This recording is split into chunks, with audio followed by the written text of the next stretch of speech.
let's face it, this is not the worst thing you've caught me doing.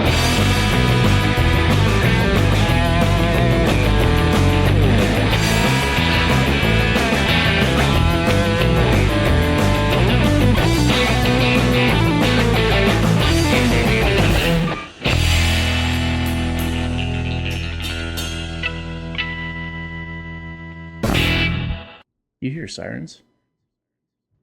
No, that must be because we have Captain Chris Gaylor from an undisclosed fire department here. How's it going? Not bad, Ian. How are you? Surprise, we're live. Yeah, no countdown. We're just here we go. Perfect. It's the best way it works.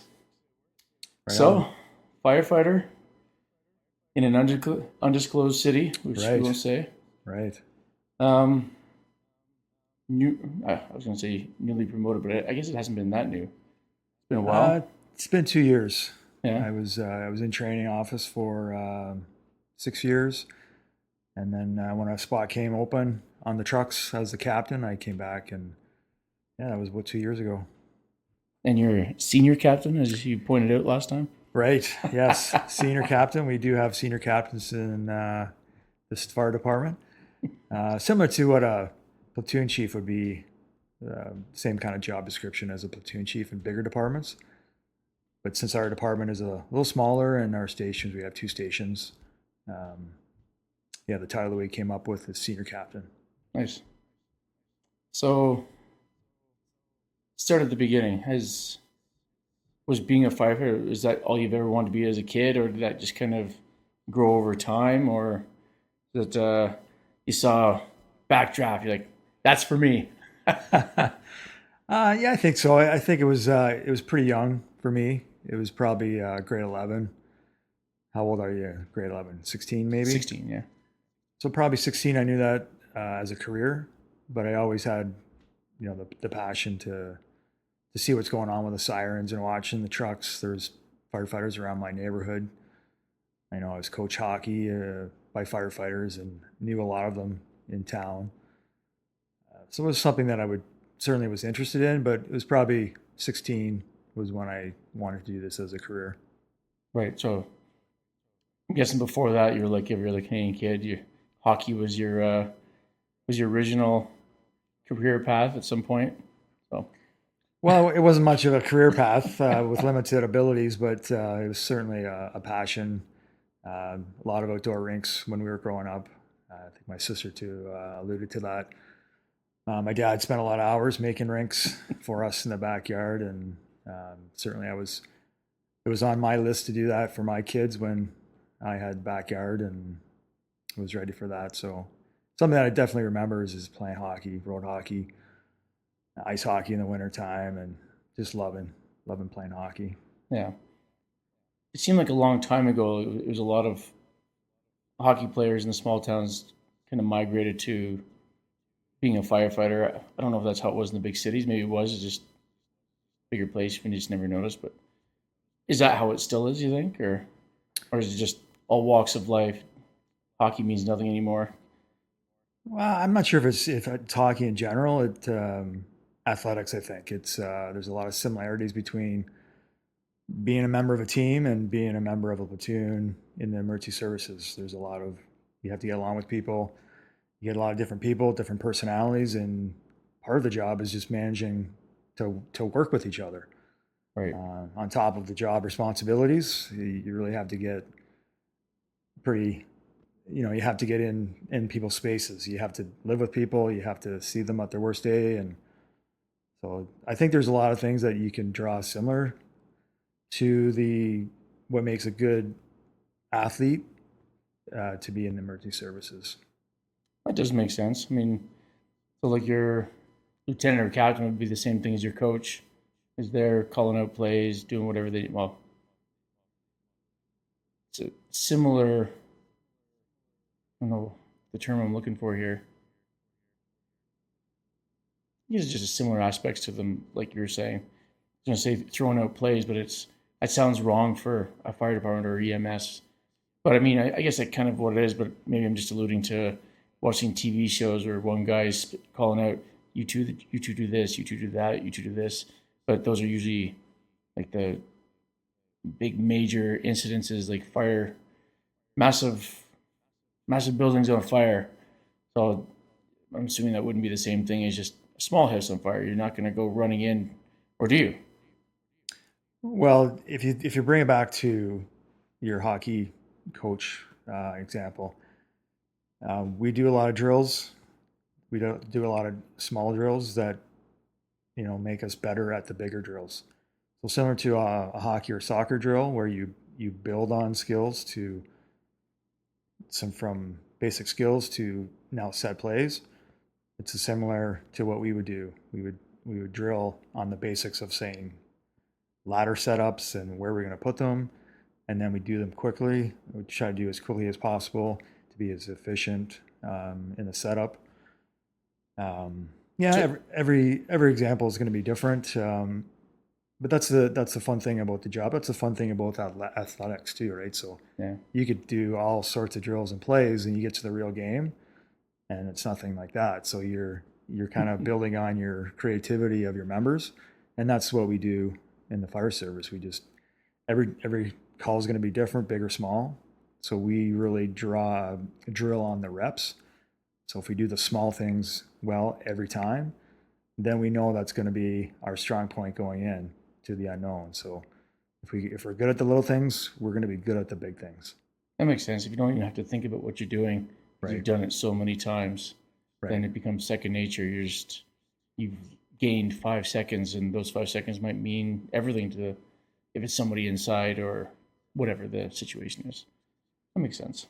Yeah, and it's been interesting as my career has progressed up the ranks. Like I'm into my 26th year now. In October it'll be 30 years total in the fire service, and how I was professionally matured over the years, I'd like to say. Whereas not too keen on the drills, like ladders again. It's now I'm the one that says let's go throw the ladders and make sure that we do the small things, similar to the coach, the player. I Right. think the if you look at any good coach, you have to be done with the player mentality. It's a totally different game. You have to think differently. Oh, it's the experience. You know that those small things like the Right. stick handling drills or the ladder drills or that makes the player or the EMS individual good at what they do. If they Right. have to stop and hesitate and oh, what do I got to do again? I should have been paying more attention.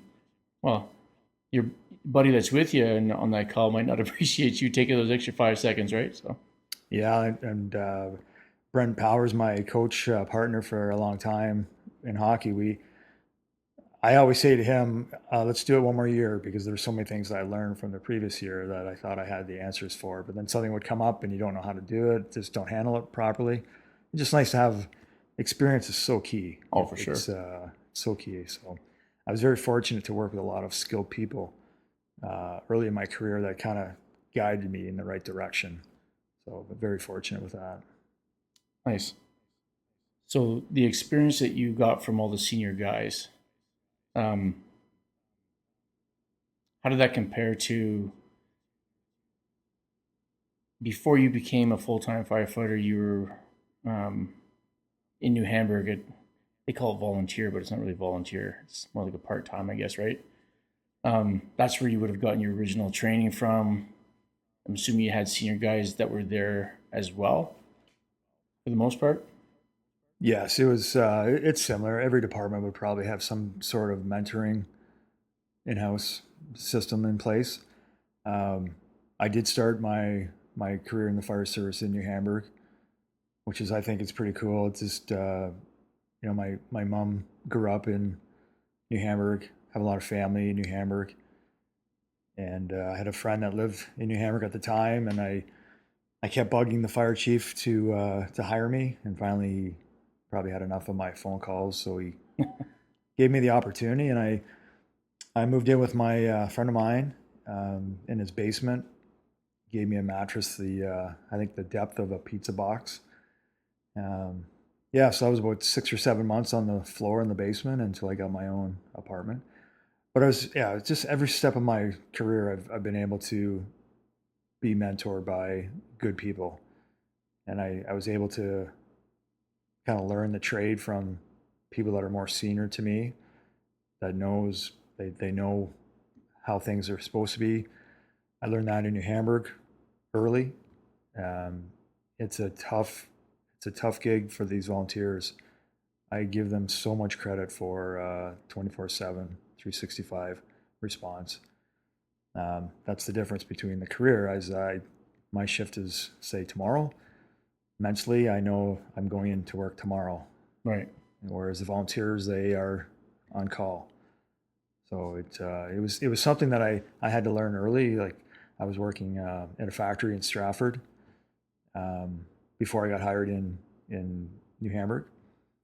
So I was around during the day, and I was, on call during the day, waiting for that pager to go off, and just to see the people that were doing this for a living. Like they would have full-time jobs, families, coaching, sports, and the fire department. I just thought it's so remarkable. So The full life, really. It's really, they do it for the right reasons, to protect their community, to be involved in the community. I just, so much respect for the volunteer firefighters. So is it the same here or in New Hamburg versus where you currently work? Right.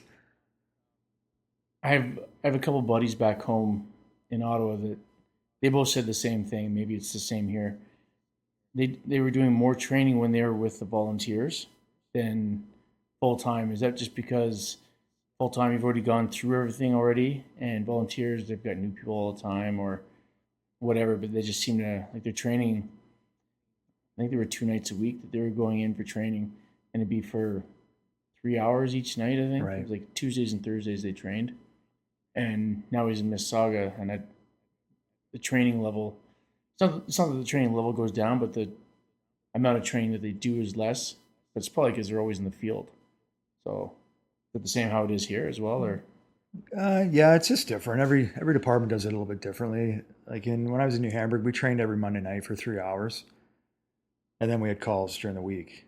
When I'm on shift, we train every day doing something, but we also have fire inspection, we have public education requirements, right? we have firehouse duties, make sure our stations are, functioning like you would in your house. So it's just a full day. Like it's just, there's lots to do. I don't know if it's one is more than the other. It's just different. Right. Maybe that's how it is back in Ottawa too. Maybe he just looked at it as they had set days that they trained, and Right. maybe you train when you can. If you're busy all the time, I'm guessing training kind of gets put off to the side. But what's better than training than actually having to go through all the steps in an actual fire? Right. So, Yeah, as a former training officer, you certainly have a plan, but that plan usually gets thrown out the window when the phone rings and there's, the calls happen and things get delayed. It's, the weather requirements, and there's lots of things happen. Like I know that's the same challenge in the volunteer world, but that was something that I experienced when I was in the training division, was just how many things you had to work around to fit your training in. it sounds like it's exactly the same thing in the field.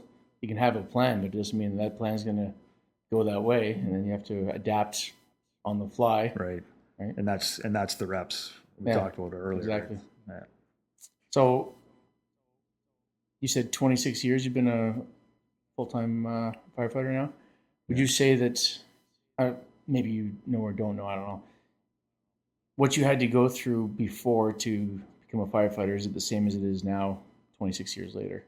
I know a lot of places everything changes, but is it same qualifications that are needed, or the same minimum standards? The minimum standards are very similar to what it was years ago. There's still a medical that you would have to pass, physical test, and then aptitude testing, which is like when I was applying, I think I applied to 13 different departments over 3 years, and I had to learn after every failure. I had to learn something differently. The first place that I applied to was in Stratford, and there was a firefighter that I knew from growing up. And I asked him about the aptitude test, and that was what I was most worried about. And he goes, "Oh, it's pretty much common sense." So I went in with that mentality that my common sense should probably get me through. So I was a 54% on that one. So my common sense and my buddies' common sense were a little bit different on Right. that one. So that was an area that I had to work at. With Dad being a teacher, I had to get back on, studying ratios, word problems, mechanical advantage, all those things. I was looking at SAT books and trying to learn, and it just took me that long to get to that point. It's like 70% was a pass, but in some cities they would take the top. Like I think it was Hamilton that I applied to that they took the top 150 marks, which ended up being 91%. Oh, wow. So I was happy that I got over 70, but I wasn't even close to what they were wanting because it was just that competitive. But as far as the qualifications go, it's different now because it's just more competitive. There's more educational programs out there. There's more community colleges that are running the pre-service firefighter programs. There's rescue companies that are offering resume booster courses that you could sign up either online or in person, that people are just having loaded resumes. And back when I was applying, I did the same, but there was just not many people. You really had to look for the college courses or the external training courses to kind of build your resume. Where now they're everywhere and everybody's just loading up on resumes. So Wow. I remember when I was going through to be a cop, all my teachers were current serving officers, and one of the teachers said, "Be prepared to get a lot of rejections." And he pulled out a binder, and it was a 2.5 inch binder, whatever it was. He goes, "Prepared that your rejection letters will fill this binder." And actually, one of the guys that was in the class, he had been applying for 2 or 3 years. He was upgrading his marks, and he had a binder that was almost full. right. And he just said, "Be prepared to go on a lot." So luckily, before we finished the course, that guy happened to get a spot. I think it was Halton Hills, somewhere in there, maybe. Anyways, it's tough because like you said, they're only taking the top amount of whatever, and I'm sure everyone's got standards are a little bit lower here or there for the marks, whatever. But Yeah, it was interesting with me when I was going through the process that I said all I have to do is I just got to pass the test. Like I did a lot of external courses, and I thought I was preparing myself for success. I was stumbling on the aptitude test. So once I got past that, I said, okay, it's just going to be a matter of time. So when I had my first interview in Mississauga, I said, okay, well, here we go. But then that's when the real challenge is having to explain what's on your piece of paper, your resume, and explain it to somebody that's sitting across from you that's saying, why do I want you on my fire department? I had to learn how to do that as well. yeah, I'm not overly overconfident with my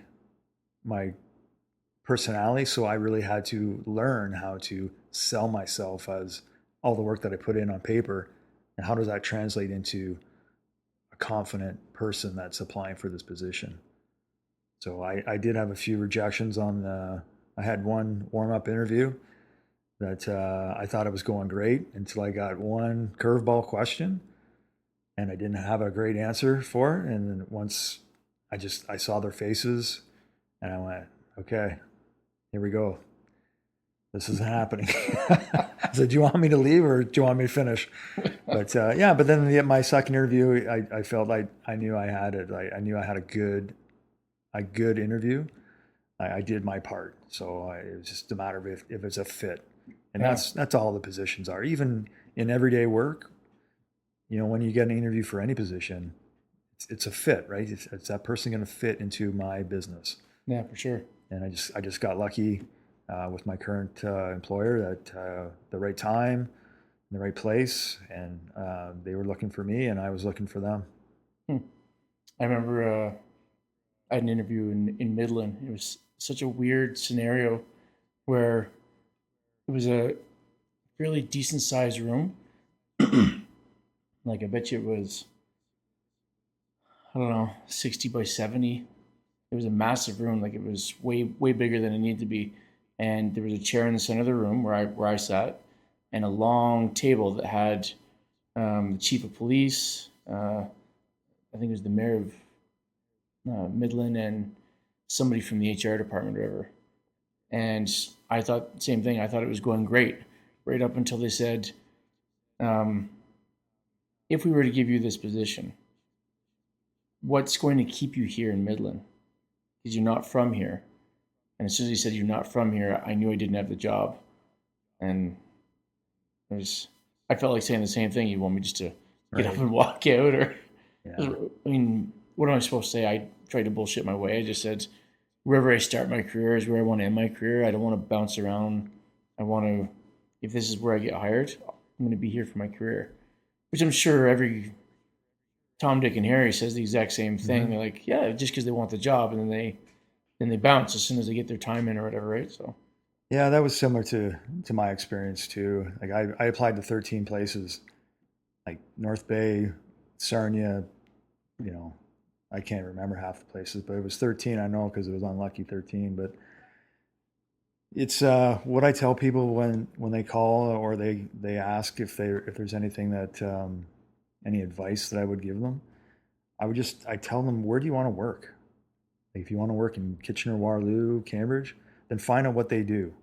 If you want to work for Stratford Police or Kitchener Police or Toronto Police, find out what they do. Tailor your qualifications, your resume, your interest to what they do, because then you'll have something to talk about. What did you do to get to and why you want to work in Toronto? yeah. Here's why. Yeah. This is what I've been doing for the last 18 months, 24 months, because this is where I want to be. I haven't been doing this for any other location. I want to be here, so this is why I've honed everything onto. Right, and that makes total sense. If you have that passion, the people that are going to be interviewing, 20 people, 50 people, they're going to remember this person that sat down in front of me. Wow, this person really wants to work for my department. Yeah. So that's all I really tell people. Like I did all my eggs in one basket, and I said I'll go anywhere in Ontario. I ended up here, no regrets, 100%. I don't know how my life would have turned out differently if I went somewhere else. So I think I made the right decision. But I wanted to work here. And I think when I interviewed, that came across. Yeah. When I sat down in Mississauga, I wanted a job. That was a difference. I wanted a career. I wanted a life here. Well, but it makes it a lot easier, especially hometown. You live here, right? So that might also come across as this is why I want to be here. I know the city. I love the city. This is where I want to be, right? Well, and that's what I learned. We talked about what did I learn or how I learned from other people.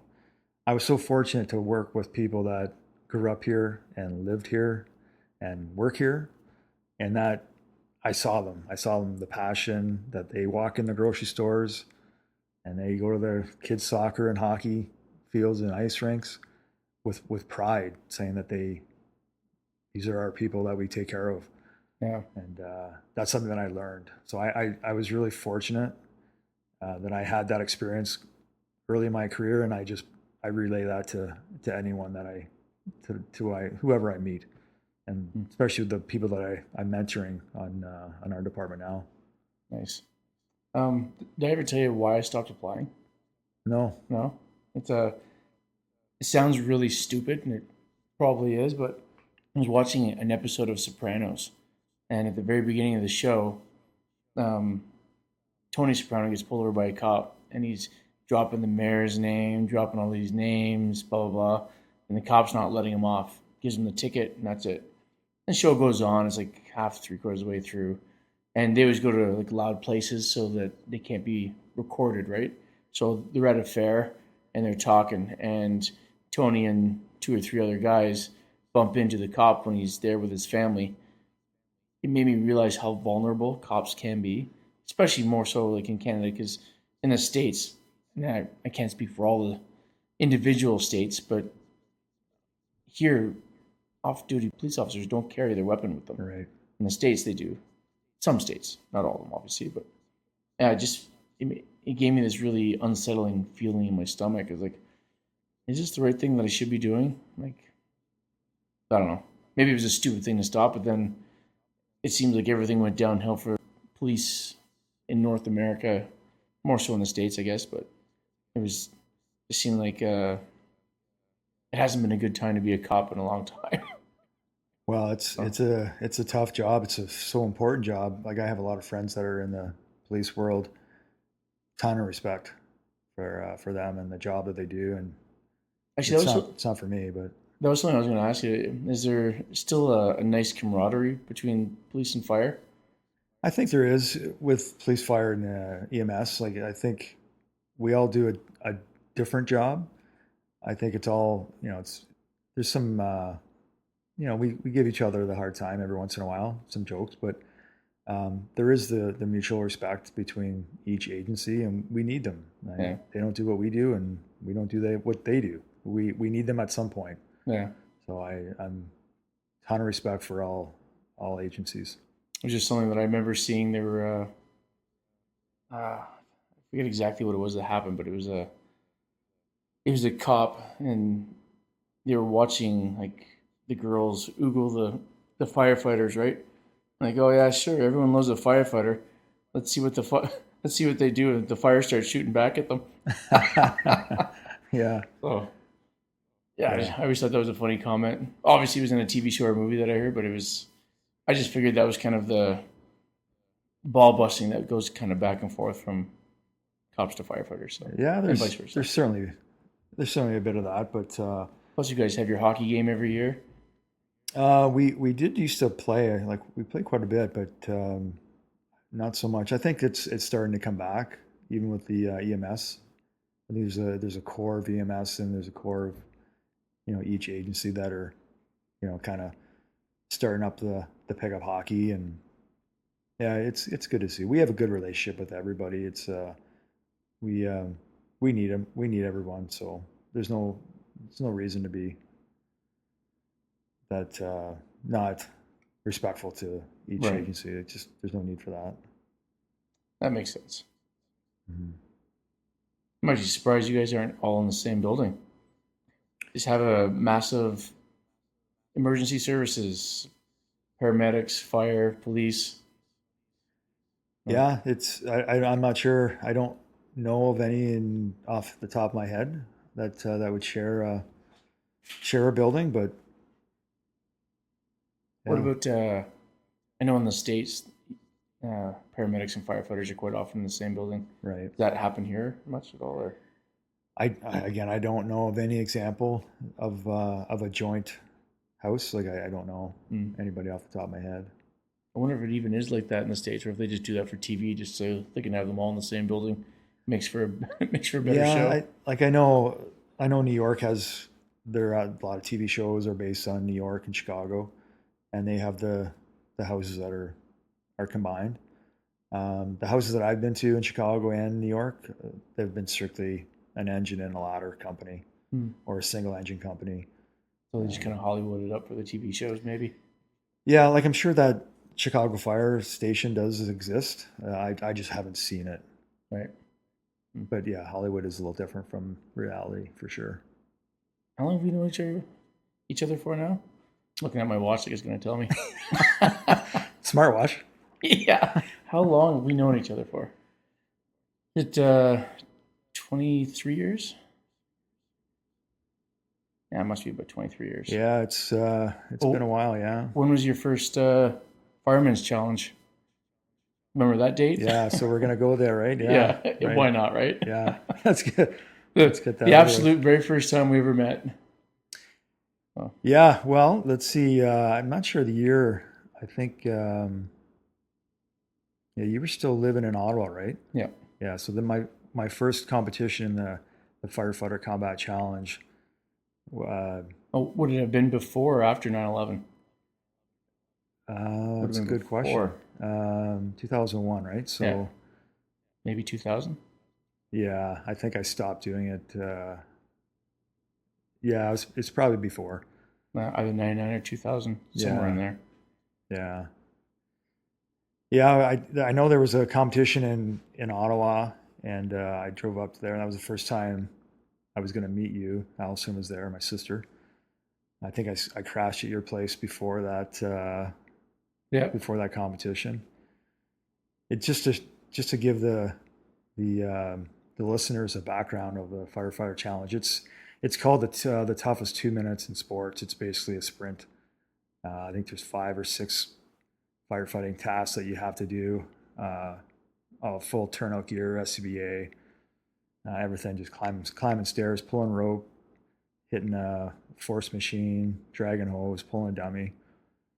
I've been exercising for a long time. I would consider myself pretty active, pretty fit.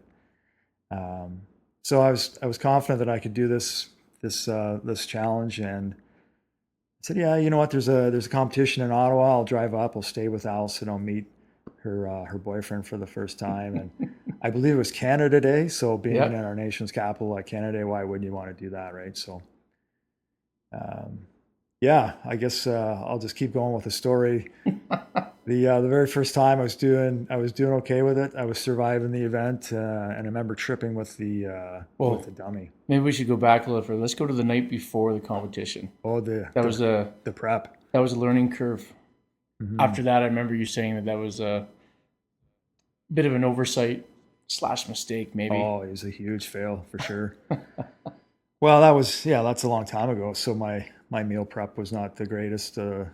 Certainly not the education that everybody has these days. But what do we have? Pizza and wings and pizza, beer. wings, and Coors Light was my pregame for the toughest 2 minutes in sports debut. So, yeah, I didn't really set myself up for success, and probably didn't get to bed early, and certainly paid the price the next day. And I remember when I fell with a dummy, I had a really hard time getting up. My regulator for my mask to my air cylinder was all tangled around the dummy's head, mannequin's neck. So yeah, it was interesting getting up there, and I remember being basically carried off after I got up and completed it, and I was just so spent. Well, it was the drag, and so the last section of the event, you were dragging a dummy backwards. Like you're saying, your regulator was around its head. Yeah. So at the very end, they have a big crash match, so that you get to just literally drop on top of that. Yeah. And once you dropped, there was, I can't remember if it was 3 or 4, and they did it for everybody. As soon as they dropped, they would quickly rip off your regulator, your mask, your jacket, all that stuff. So it was a quick event so that they could get you off, but get you as much air and cool down as quickly as possible. Yeah. And and then from there they carried you into the recovery tent, right? Yeah, carried is a good word to use, because I remember walking like my arms over top of 2 nurses, and they were like walking me with a cold towel over my head to the recovery tent. And that's the one thing about the competition. They take care of the competitors. There's always someone like me the first time that just has no idea. And that tent was full. Yeah, like everybody goes there. The top athletes would be, they just stand up when they dump the mannequin off and they walk. They're that condition. Right. However, I wasn't. So, yeah. And I remember opening my eyes, and the first thing I see is you taking a picture. Well, I had to record it for prosperity. Yeah. I had all these the leads on. I had leads on my chest, and I had an IV. The IV picked me up right away. Yeah. I remember sitting up and had all these stickies on me. And well, I remember at one point it was right before they put the IV in. The nurse commented on the dark circles around his eyes. I'm like, no, they're always like that. Yeah. And then she said, I remember, your arm's not bending. I said, yeah, that one doesn't bend. That's as far as it goes. Yeah, don't try to make it go any further. Yeah. Yeah, that was that was, I'm sure, I'm not sure how much information Allison would have told you about me and And that was quite the first meeting. I said, no, Yeah. this guy's really in shape. Well, I wouldn't have wanted to have done it. So Yeah. in way better shape than I am. So yeah, wasn't a horrible start. I've heard people's like first meetings with their in-laws way worse. So Yeah, it could have been worse, I guess. I mean, it could have been a dishwasher door incident. I was just gonna say you could have got locked in a kitchen or something. Inside joke. Yeah. So I mean, it's been a few years since that's happened. So Yeah, we've done a bit of traveling, and yeah, I remember I tell this all the time to like, I forget that you're my brother-in-law half the time. Like I just think you're one of my buddies. So it's a good that we were able to kind of get a friendship on top of our family connection. So yeah, oh, it makes the family get-togethers a lot easier, especially when we get to see other Yeah. family members rolling around and blow up balls and think they're dying. Again, another inside joke. yeah, yeah. Yeah. So the trip to Ottawa that we just took with whitewater rafting, now that you had a little time to think about that trip, as good as you thought it was, like the day of, better, same? I think it's still up there with me. It was a great experience, and I think what made it fun was it just came from nowhere. Yeah. We had another trip planned. As I don't know. I think you've talked about it with Justin a few times or Yeah. on the last podcast, but it certainly wasn't what we planned. But yeah, it was a really fun day, and that was something that I always wanted to do. It was so much fun. Yeah. I love doing that. I definitely do it again. I did it once before, 30 years ago. Like I said, it was the same thing. It was the same section of the Ottawa River that we Right. went down, but it was like I was transported back 30 years ago. I just felt like I was a 17-year-old just digging away in the water, just trying to keep us going. Yeah. Oh.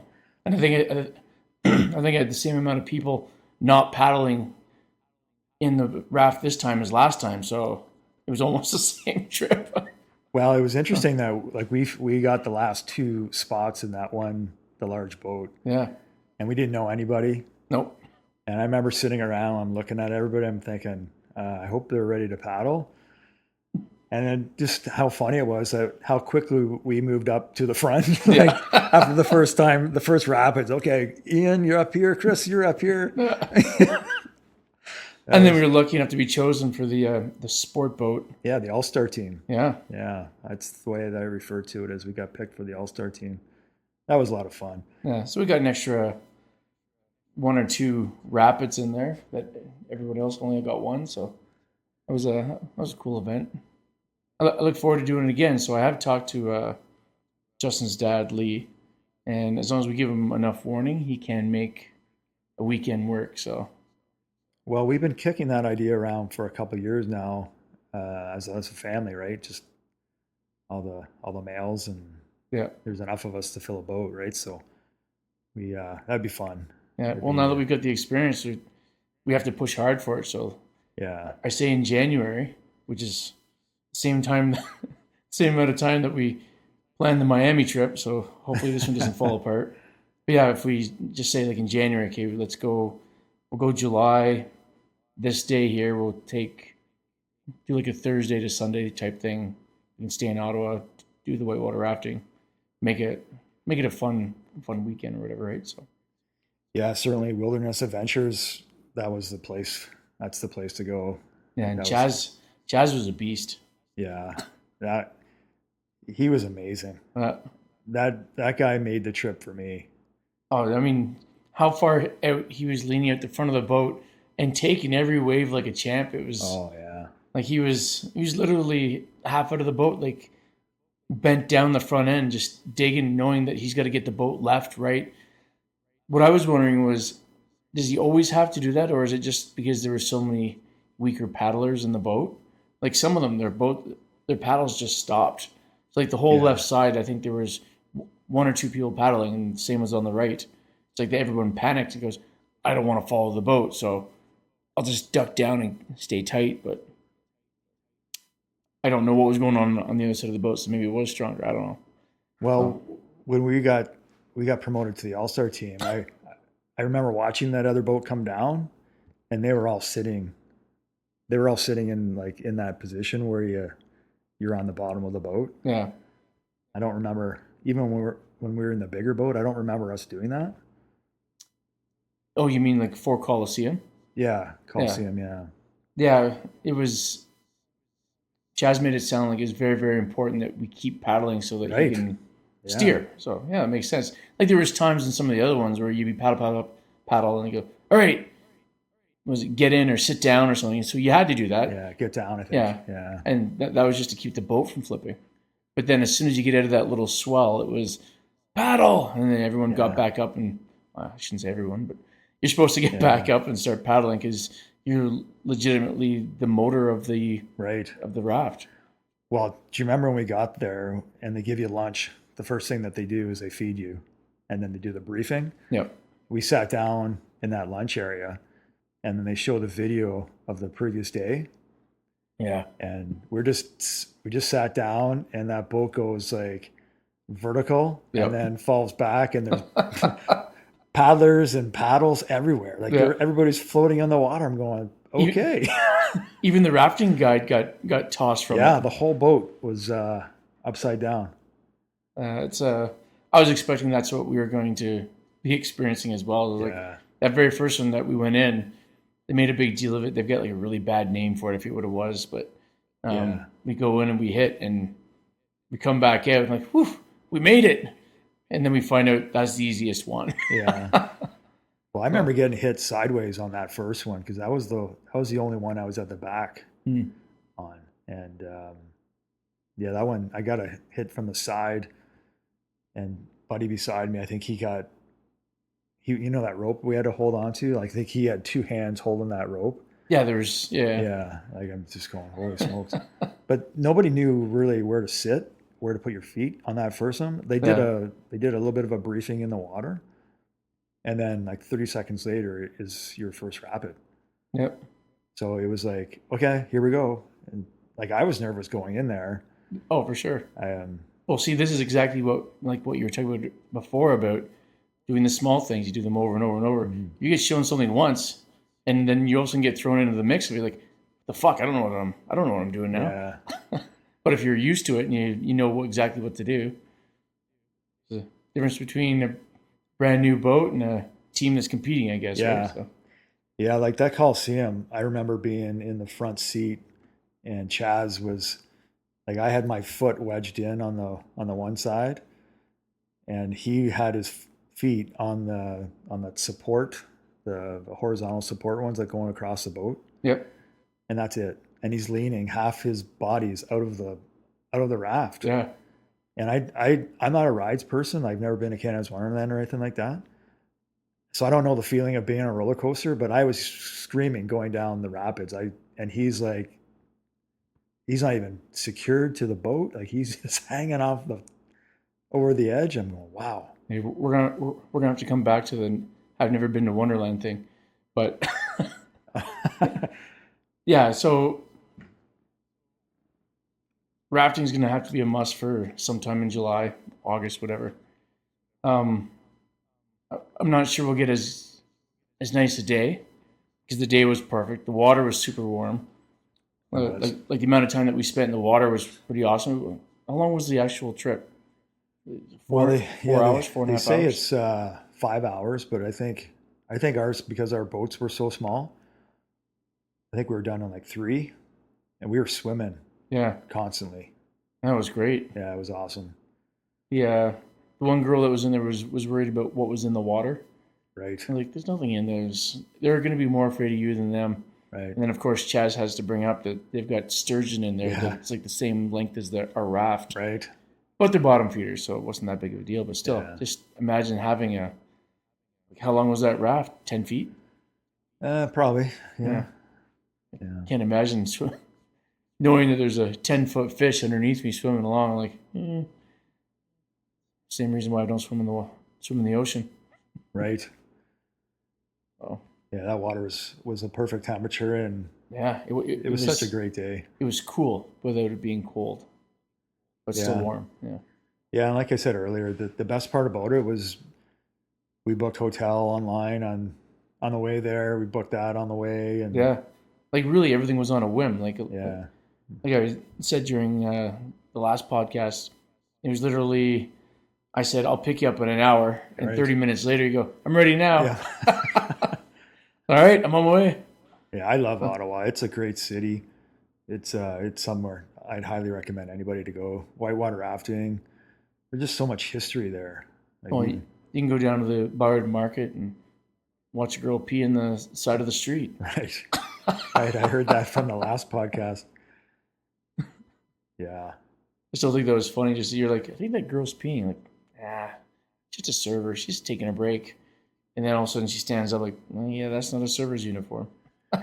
Well, the circle around her body was getting bigger, so I don't know what else would cause that. So Hey, talented enough that she could pee without even taking her pants down.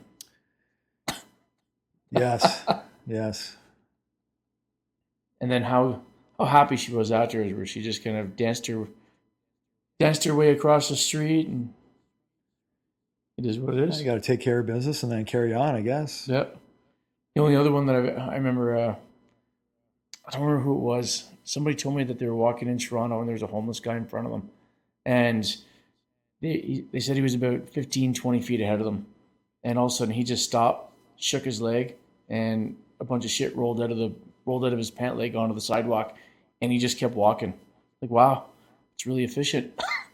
Yeah. He only lost like maybe 10 seconds worth of his travel time.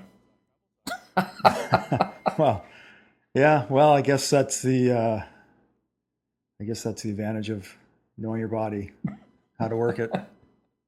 Making sure you don't drink enough water for it to actually make a mess and just rolls out of you. I mean, clearly he had somewhere to go and he was in a rush. Well, yeah. I guess when you have to go, you have to go. Oh, that's awesome.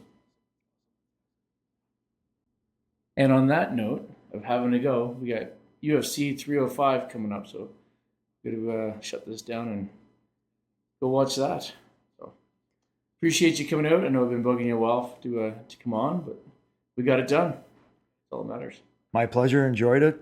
Always happy to come to the garage. Well, you're here enough, so maybe you should be on more than you are. All right. Thanks a lot. Talk to you again later, everybody.